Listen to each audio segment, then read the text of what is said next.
ஆடி மாத குலதெய்வ வழிபாட்டை முடித்து சென்னை திரும்பிய பக்தர்கள் போதிய பேருந்து வசதி இல்லாததால் பல மணி நேரம் கடும் அவதிக்குள்ளான சம்பவம் பரபரப்பை ஏற்படுத்தியுள்ளது. ஆடி மாத வளர்பிறை வெள்ளிக்கிழமையொட்டி சென்னை உள்ளிட்ட பகுதிகளில் இருந்து ஆயிரக்கணக்கான பக்தர்கள் மேல்மலையனூர் அங்காளம்மன் கோவிலுக்கு வந்து வழிபாடு நடத்தினர். வழிபாடு முடிந்து மதியம் முதல் சென்னை திரும்ப முயன்றபோது செஞ்சியில் இருந்து நேரடி பேருந்துகள் மிகவும் குறைவாக இருந்தன.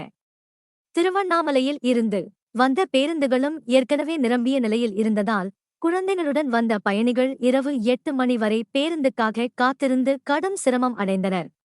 விழாக்காலங்களில் இதே நிலை தொடர்வதாக பொதுமக்கள் குற்றம் சாட்டியுள்ளனர். செஞ்சி, திண்டிவனம் மற்றும் விழுப்புரம் பகுதிகளில் இருந்து கூடுதல் சிறப்பு பேருந்துகளை இயக்கவும், தேவையானால் சுற்றுலா பேருந்துகளுக்கு தற்காலிக அனுமதி வழங்கி கட்டணத்தை அரசே கண்காணிக்க வேண்டும் என்றும் அவர்கள் கோரிக்கை விடுத்துள்ளனர்.